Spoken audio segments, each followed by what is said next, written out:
Nos da un gran gusto y nos sentimos muy honrados de tener con nosotros la participación de la profesora Bárbara Czarniawska. Bárbara tiene una maestría en Psicología Social e Industrial de la Universidad de Varsovia y un doctorado en Ciencias Económicas de la Escuela de Economía de Varsovia. Es doctora honoris causa de la Escuela de Economía de Estocolmo, la Escuela de Negocios de Copenhague, la Escuela de Economía de Helsinki, la Universidad de Aalborg y la Universidad de Turku. En la actualidad es profesora emérita de Estudios de Gestión en el Instituto de Investigación de Gotemburgo, de Economía y Derecho de la Universidad de Gotemburgo en Suecia. En su investigación aplica una perspectiva constructivista sobre la organización con el foco en las redes de acción. Es también miembro de la Real Academia Sueca de Ciencias, la Real Academia Sueca de Ingeniería, la Real Sociedad de Artes y Ciencias de Gotemburgo y la Sociedad Scientiarum de Finnmark. Ha recibido el Premio Técnico Económico Lili y Sven Touros por una investigación de renombre internacional en teoría de la organización y también el Premio Internacional Uijuru en reconocimiento a un trabajo creativo que ha promovido y desarrollado especialmente el progreso cultural y económico de la humanidad. Tiene un currículum de más de 35 páginas, donde aparecen los cientos de brillantes y excepcionales artículos y libros que ha publicado. Por cierto, varios de ellos sobre Niklas Luhmann. Además, habría que recordar que un libro clásico de Luhmann, Organización y Decisión, cita múltiples veces a la profesora Czarniawska como especialista en diversos campos de las organizaciones. Hoy, la exposición que nos presenta tiene como tema la memoria de un amigo y colega suyo, Bruno Latour, un científico social y estudioso accidental de la organización. Sin nada más que decir, y agradecido por su generosidad personal e intelectual para estar hoy en el seminario, le cedo la palabra a nuestra apreciada profesora Bárbara Czarniawska. You have the floor. Thank you very much. I'll try to share my screen. Is it okay? Okay. Very good. Well, I'm going to speak about Bruno Latour as an ideal as a social scientist, and in my opinion, which I'll try to support during my presentation, an accidental scholar of organizations.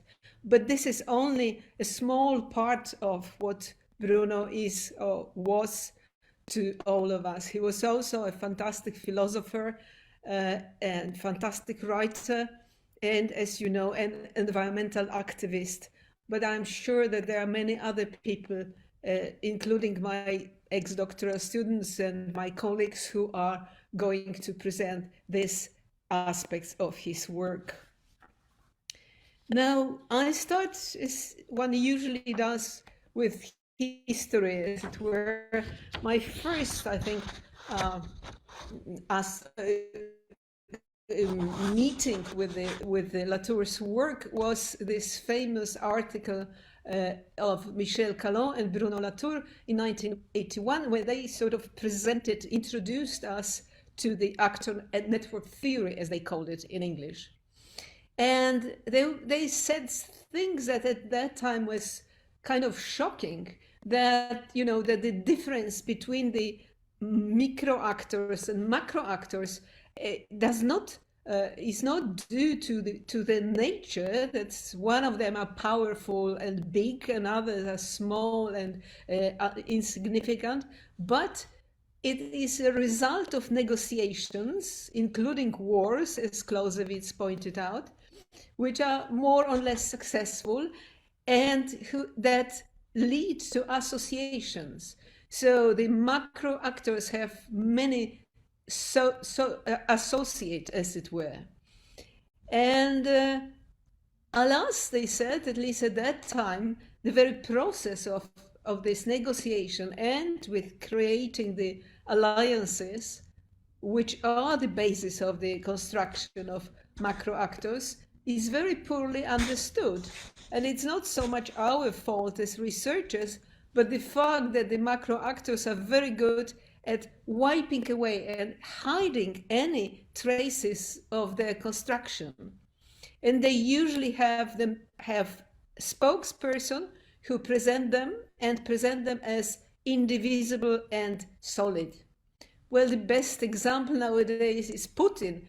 Well, we know that, we don't know how many people are actually with him and behind him, but he does everything to present himself via his spokesperson as, as a person who has the whole Russia behind it.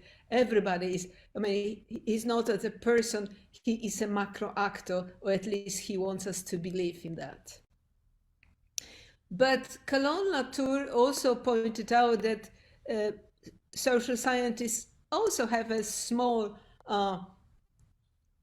guilt in this process, although unwillingly, because they we tend to buy various kind of presentations of macro actors, and especially in sociology, there was a lot of speaking about how powerful certain people are, certain actors are, certain organizations are, without at that time looking into how come they seem to be so powerful and how did they get their so-called power in the first place. So what is the actor network theory? I do think that, in my opinion, the proper name should be actant net approach. But, Anna is not so funny as Ant, so I understand that Ant is much more convincing. And in my opinion, it has at least three origins or three sources of inspiration. And if in the first place, it is the actant theory, which is a structuralist analysis proposed by a semiologist, Algirdas Julien Gremas, a Lithuanian who was working in France.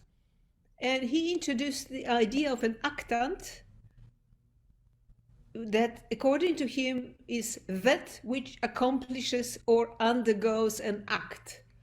Observe that, not he nor she. It is not decided whether it's a human or not human, but it's something that accomplishes or undergoes an act. And, said Gremas, actants usually have narrative programs. They describe a change of state which is produced by any subject affecting any other subject. That is, any actant affecting any other actant. And already Gremas pointed out that exactly actors do not have to be human beings. They can be dogs, animals, objects, or even concepts, which they are also concepts are often called quasi-objects.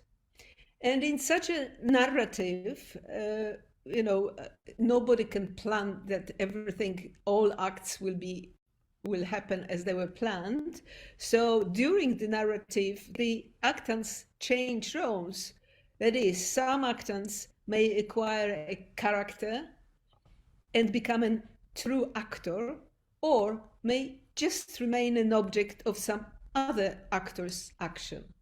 It is always a fight of who is winning, who is losing, and the winners are those characters, truly the actors, whereas the others remain actants. And Gremas pointed out, such narrative programs usually are chained to one another, forming a sort of a logical succession, which he called a narrative trajectory. Things have to be explained. So if the one actant loses something, it must be explained how come it lost the action, how come the other actant became an actor, and so on and so forth. Another very important, I think, source of inspiration for actor network theory is what is called the sociology of translation. It was introduced, the idea was introduced by the philosopher Michel Serres already in 1974. And probably you're familiar with this famous text by Michel Callan, La domestication des coquilles Saint-Jacques dans le baie des Saint-Breu. Everybody was, at least at the beginning of Ant, everybody was speaking about it, where all of a sudden the coquilles Saint-Jacques became actants and were making a lot of difference in the situation in the Baie de Saint-Breu. But also ethnomethodology as a sort of way of doing research in the field. Because Latour himself said in his Reassembling the Social, saying that it would be fairly accurate to describe Ant as being half Garfinkel and half Greimas. Of course, he was joking about the two G's in that, but yes, Garfinkel as a person who was who has had very important impact on how we do these studies. I mean, my favorite quote from him is that there is only one research question that one can ask, and this question is, what is happening here and now in this place? But before Ant, and before Latour sort of use of Ant, our colleagues, or not only, but also anthropologists like Everett Rogers that I'm quoting here, especially the theoreticians, the students of organizational change, we use so-called diffusion model. It's also very interesting because the model of diffusion comes originally from Gabriel Tard, but Gabriel Tard did not say that ideas move like diffuse. He said that the cells move like ideas, and that's the idea of the diffusion. At any rate, mostly anthropologists sort of took it for granted. Speaking about this was a very famous book, Diffusion of Innovations, and the idea was that the innovations and general ideas of change diffuse from places where there is a sort of lots of this kind of creative energy. So the students, scholars of organization, immediately assume that this source of energy and this lots of creative ideas must be on the top. It's the leadership that is sending down the idea that diffuse. Or in case of organization, different organizations, different countries, it's again, some organizations, some countries are full of creative ideas, and then those ideas diffuse to other organizations and to other countries. Whereas Latour and those who believed in Ant said that the strength can come from any place. An innovation or a creative idea can be in any place, and then it starts moving if there is enough energy, as it were. And also, the idea very typical for the studies of organizational change was that, alas, leadership has usually those fantastic ideas, but there is friction because people don't understand and oppose those new ideas. Well, the people who believed in actor network theory say that it's the other way around. The ideas do not move if nobody opposes them, because it's like listening to something you know already, so you don't oppose it because you know it, so it's boring, nothing to it. Whereas a creative idea must produce friction because it gives it a new energy, as it were. So, and the theoreticians of the organizational diffusion were saying that you should do anything to oppose this friction because it would kill innovative ideas. But it was a very strange idea, considering that if that was true, we would be still we wouldn't know how to build a house or to build a road or whatever, because every new idea would be opposed. So we will be sitting, in the jungle and wondering what to do.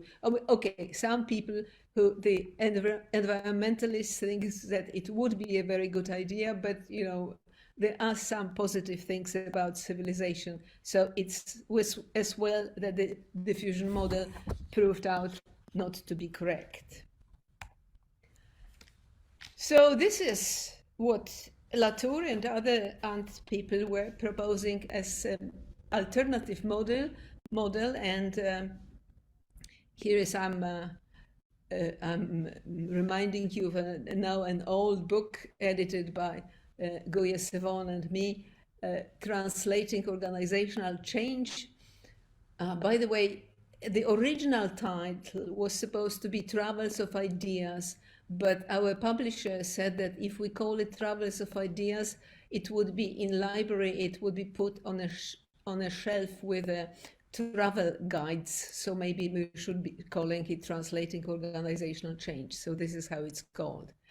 And what we were saying, learning from Ant, is that translation sort of is a collective creation. Doesn't have to come from the leaders. Very often doesn't come from the leaders, but it comes from the source of energy, and energy is produced by every translator. There is no original energy source, because even those people who are very innovative, there is always somebody before, some earlier philosopher, some earlier innovator, some earlier inventor who suggested something similar. We all live in this sort of a chain of ideas and that are being translated.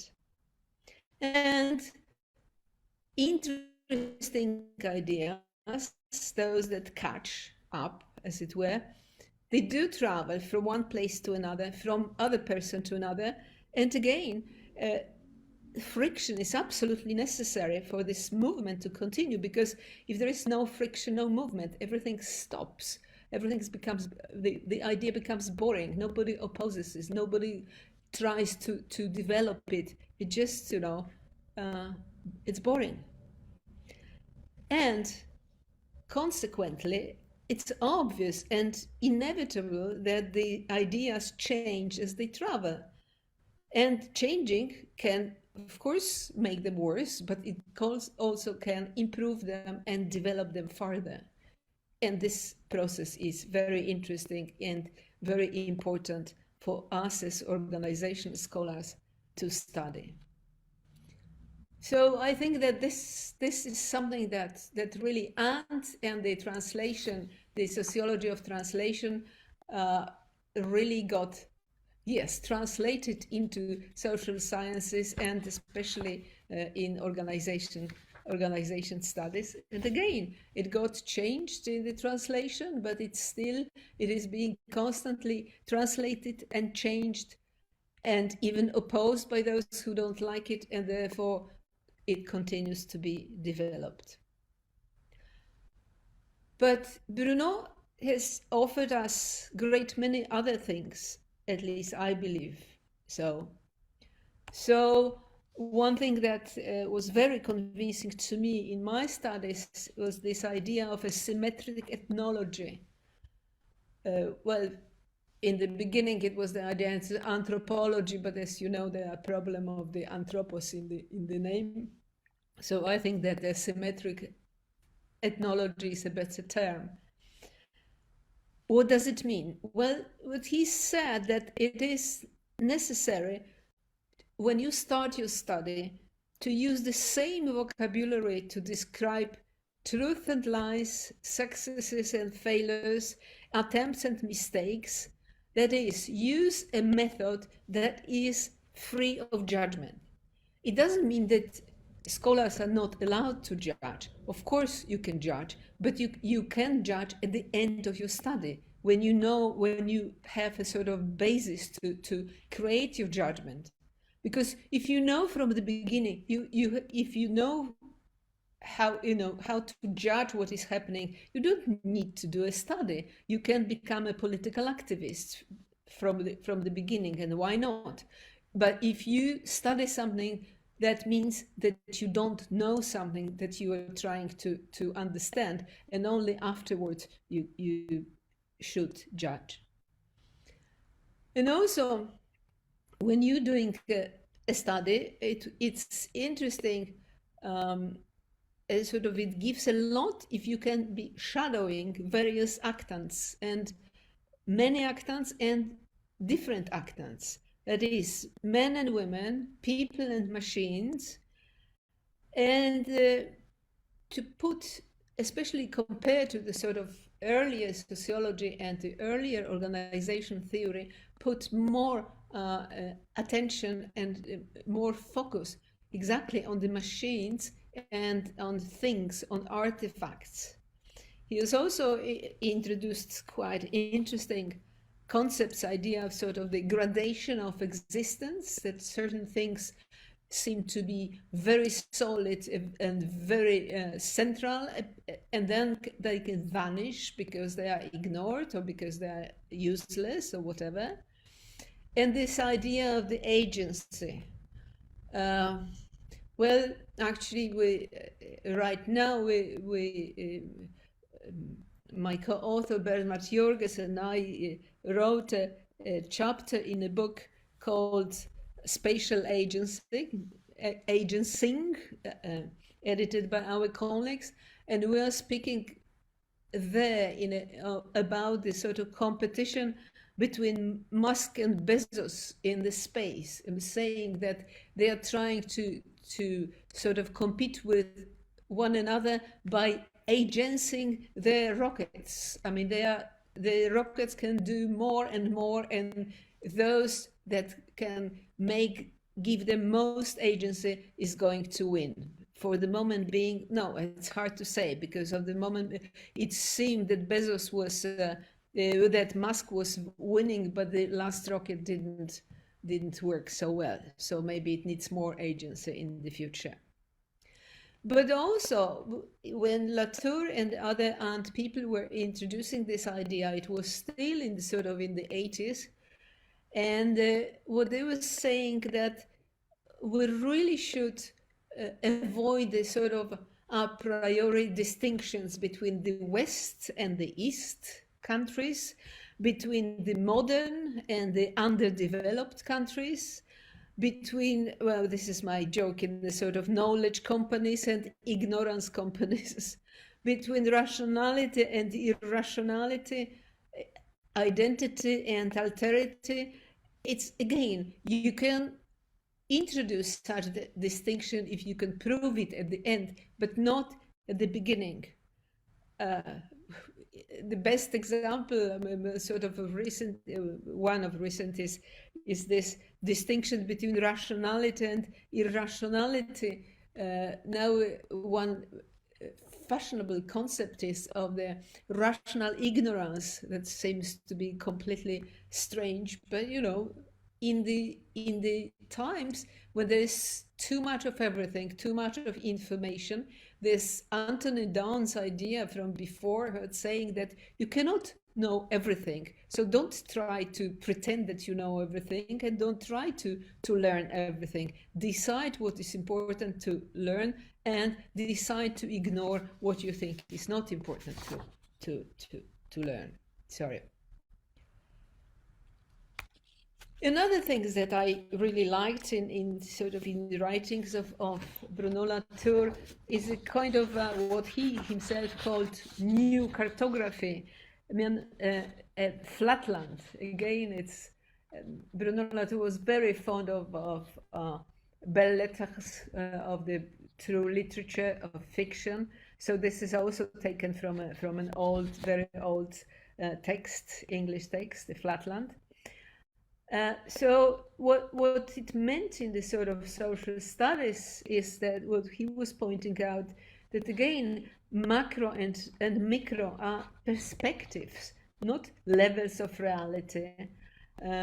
And it's, you know, the difference is like the same when you were photographing something and you zoom in and zoom out, or if you are taking pictures from a helicopter or from standing on the earth.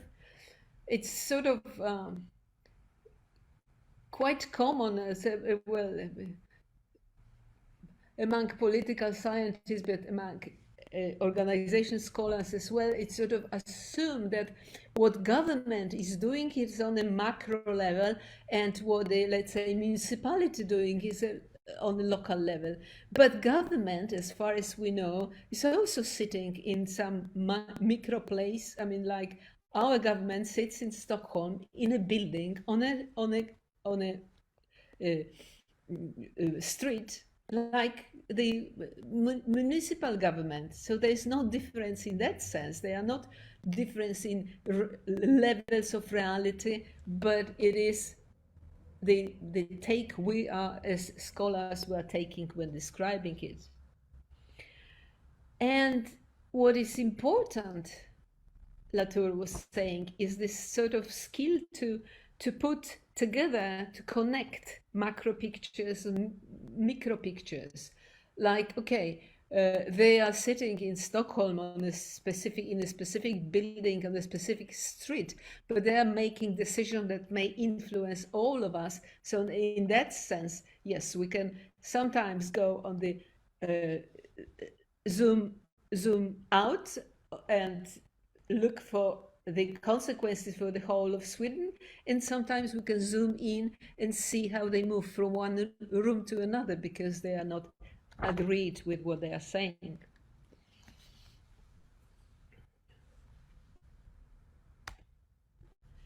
And yet another thing, I mean, sort of what he called himself the redistribution of the local. Because nowadays local is rather well connected globally, as it were, because they are, you know, models and templates are traveling and people are imitating it. It was Umberto Eco who claimed that nowadays the love declarations are imitations of what people are saying in Hollywood movies, because, you know, how should young people know how to say to somebody that they are in love with them? They cannot ask their parents, of course, it would be ridiculous. So they watch a next Hollywood movie and then they repeat what they've learned. So what is global, actually, it's not something that is happening in the sky, but it's sort of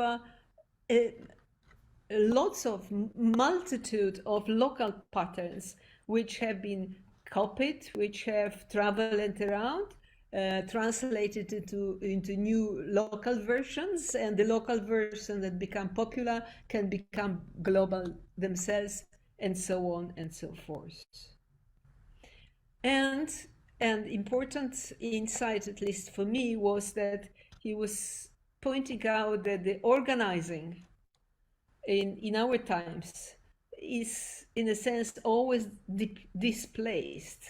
It happens in time and in space. It's moving. It's never truly local in the sense that it never moves any other place, but it moves constantly. As I said, in time and the space. I will be coming to that. Another thing that was very important to me, not the least when doing field studies, was his idea, his contrast between the performative and ostensive definition. He said it already in '86, where he said quite a few interesting things about why we are doing field studies at home.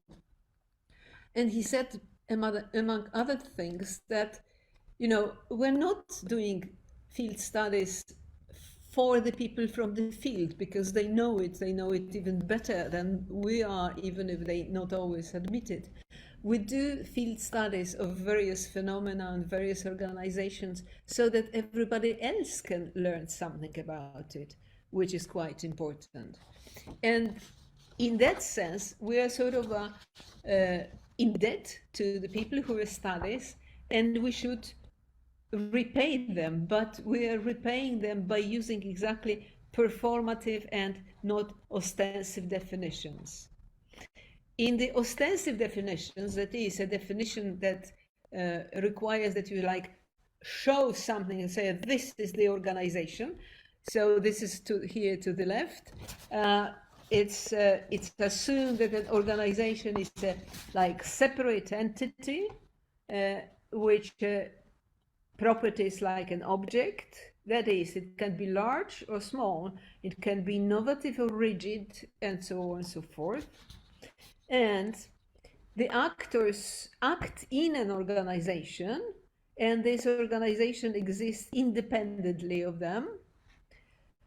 And researchers, of course, can describe any organization better than the actors, because the actors are somewhat blinded by the fact that they are inside an organization.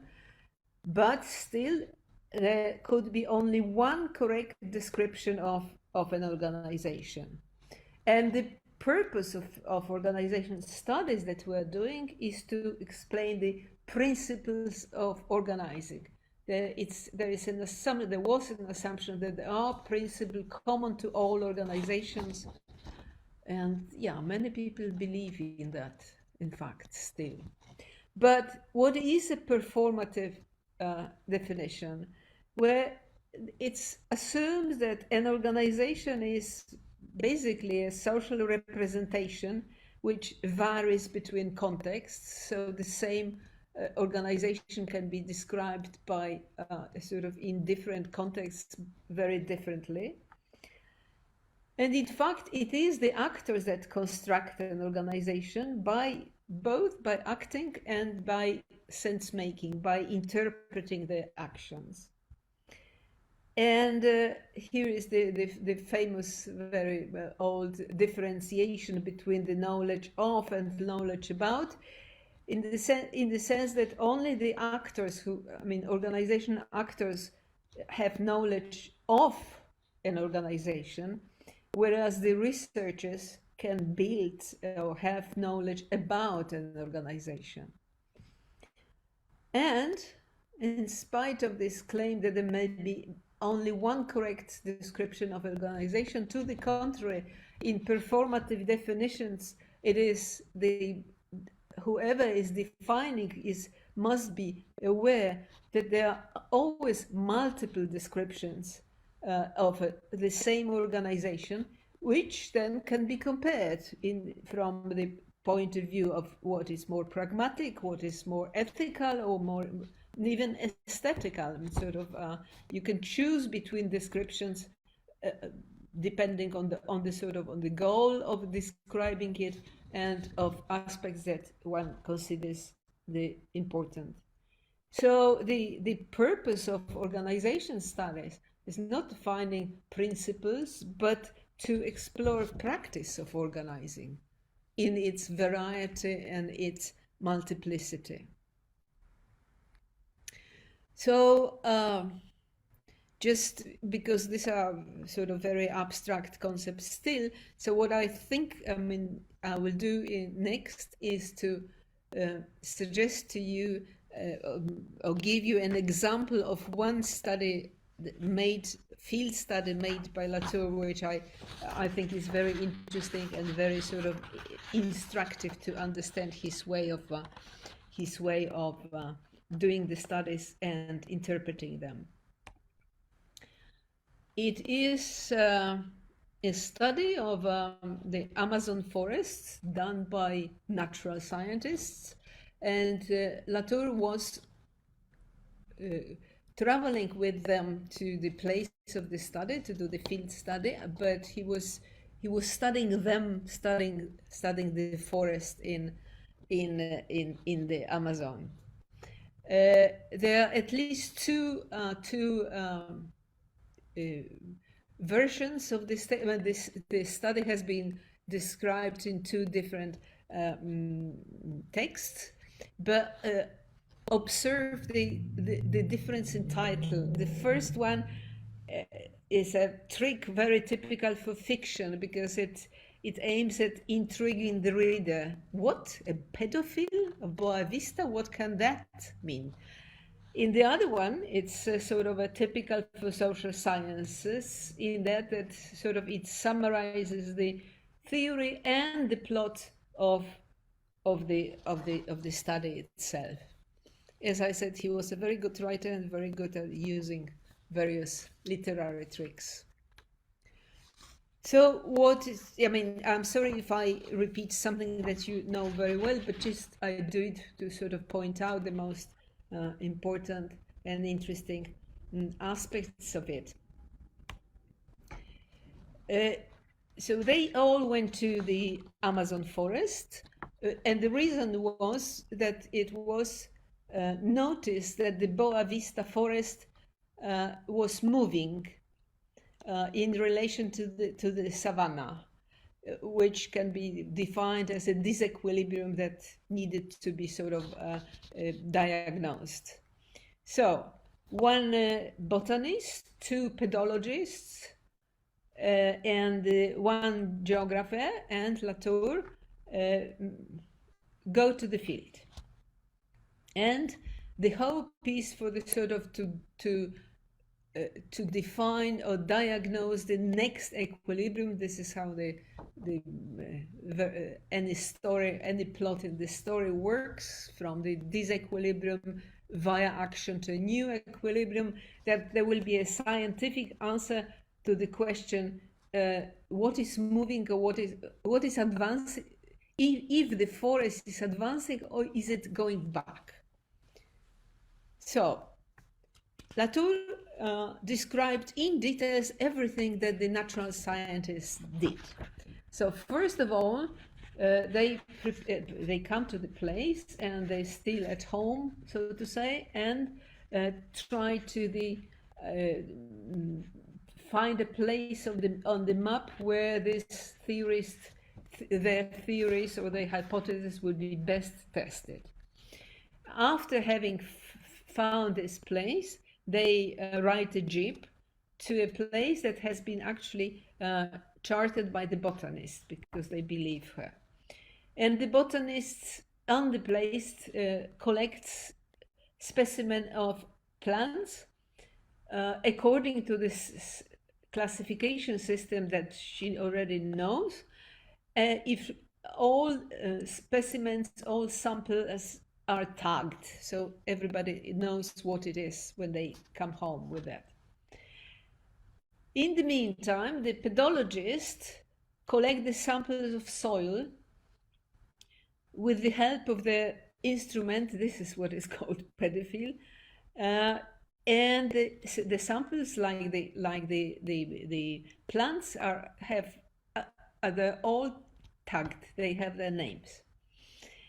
And then go home, ride the jeep back to the hotel, and the plants go to there are special drawers with the sort of which are a classification. So all plants go to the right places, and the same about samples of the soil. So everything is on the sort of right place, and they compare the two classifications and arrive at the conclusion that it's the forest that is advancing on the savanna, and they sit down and write the first academic paper. There are many reasons for which I chose exactly this example of his work, but also because it shows so well the difference between theories from the field and the theories about the field. Because, Latour didn't have any particular interest in either the forest or the savanna. He was interested in sort of what the natural scientists are doing. So it was from the field and not so much about the field. And sometimes in our studies, we tend to work in it. So the natural scientists came with the sort of first conclusion about what is moving on what and how it works, whereas Latour came with the idea how natural scientists work. So, in his theory of how the natural science works, he tells that it's absolutely impossible to have the one-to-one correspondence between the word and the world and the language, between the soil and the name that is being given to a sample. I mean, this is actually very well known in pragmatist philosophy. We sort of, we can discuss about which words are better to signal something or to label something, but the word cat doesn't look like cat and is not going ever to be a cat. So this Latour was one of them. Latour also was invited to the States by Richard Rorty, because Rorty thought that Bruno Latour was very convinced pragmatist, and indeed he was. So he was absolutely against this idea that the sort of that the references, what we do, we refer things to other things, that they can be sort of established in this one-to-one relationship once and for all, that this is how it is, because next group of scientists can use different words and different to the same, in the relation to the same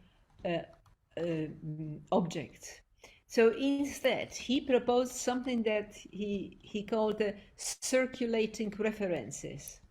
That is, the natural scientists, translated both the forest and the savanna into samples that they sort of collected. And this was possible because they already existed, the system of references, before the classification systems. So, and because of this classification system already existed previously, the samples can be analyzed in almost laboratory situations. So the samples went from the nature, as it were, to laboratory, and it was already prepared, and it could be done. So, and then the results of this classification and the conclusions from it could be put into words and presented as an academic paper. But already in the academic paper, it has been decided that the next expedition is needed, because it was not completely certain about what is what and how it moved. So it will be circulating even in the future. Now they have taken the samples from nature, analyze them in the sort of quasi-laboratory, put them into words, and the words will cause another expedition going back to nature, collecting new samples, doing new classifications, and writing academic papers, and this is how it continues.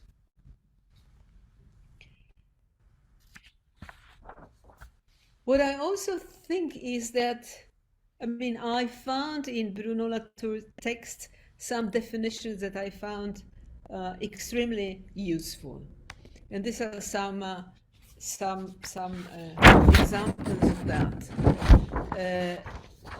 One is that he says organizations, that is the things, are the phantoms that appear when organizing, as the mode disappears.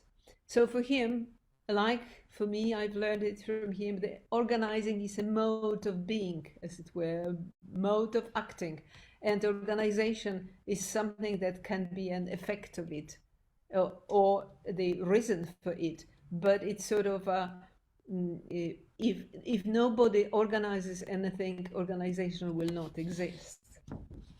And then another one, an act of organizing consists of preparation of a script, proposing that right people and right things will meet at right time in the right place to perform right actions. I mean, this is, I think, a fantastic definition of what organizing is. But of course, like everything in the world, no organizing is ever perfect. So because there, while one person or a group of persons is preparing one script, other groups of persons or other persons are preparing different scripts, and they can collide. So what he says also in his An Inquiry into Modes of Existence, to organize cannot be the opposite of disorganizing. To organize is to pick up along the way and on the fly scripts with staggered outcomes that are going to disorganize others. This disorganization is necessary. So, we're all planning, organizing something, but other people are organizing something else. So the meeting will be disorganization and new organizing as well. This is what I think. So, so that's, in fact, I called him an accidental organization scholar. Accidental because it was not his plan to be an organization scholar, but he always studied organizing of one or another kind. So if I may quote myself, this is how I originally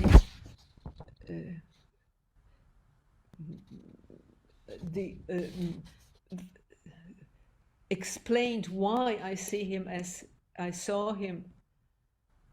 Oh, I'm sorry, it's such a loss. As an accidental organization scholar. I believe that it is precisely because Bruno Latour never intended to conduct organization studies that his work make us see beyond the iron cage of our own discipline. Interested in science and technology, he saw beyond the ossified structures of formal organizations, ignored the micro and macro hierarchies, and depicted a flat world where connections between hybrid entities are constantly built and stabilized. It was of an enormous inspiration, guides into the sort of social sciences done the truly transdisciplinary mode. And I think that, not everybody was convinced of his way of doing, of thinking and of writing, but even those who were not convinced were influenced by it, because again, as ideas are translated, there is friction, and friction gives energy. So I would like to end my presentation by simply showing a few pictures taken in places and times when Bruno Latour was honored by various universities and places. And it so happened that I was in those places and could take pictures on it. So he has become a doctor honoris causa at the University of Lund in 1996. See how young he was then? Then he also became doctor honoris causa at my own university, University of Gothenburg, in 2008. He had lots of other honorary doctorates, but I wasn't at all places. Then it was very important to us when we had the EGOS at Gothenburg, and he was one of the two keynote speakers in 2011. And yes, you can see, you can think that the background is a bit strange, but in fact, we had it in a church, because in Sweden very often you can sort of hire the place in church to bigger meetings So this is how it was in 2011. And then he received the prize, Holberg Prize in Bergen in 2013. Bergen is, the Holberg Prize is usually called Nobel for Social Scientists, and indeed it is. And it was a great occasion, I must say, both in his presentation and the discussions, and in general, a very pleasant ceremony. And this is what I'd like to share with you today. Thank you very much for listening to me, or rather to Elisa's translation. And if you have any comments and questions, you are very welcome. Thank you. Queda mucho para la reflexión después de la valiosa y clarificadora exposición de Bárbara sobre las aportaciones de Bruno Latour, un amigo y colega suyo, aportaciones a la teoría social en general y a las organizaciones en específico. No hemos recibido preguntas por el momento. No tenemos aún preguntas, pero con estas apreciadas propuestas que nos ha brindado el Seminario Internacional de Sistemas Sociales, Redes y Complejidad, agradecen a nuestra estimada profesora Bárbara Czarniawska su brillante participación. Muchas gracias, Bárbara. Thank you very much for inviting me. I would prefer to be there in person, but thank you for the invitation at any rate. Thank you.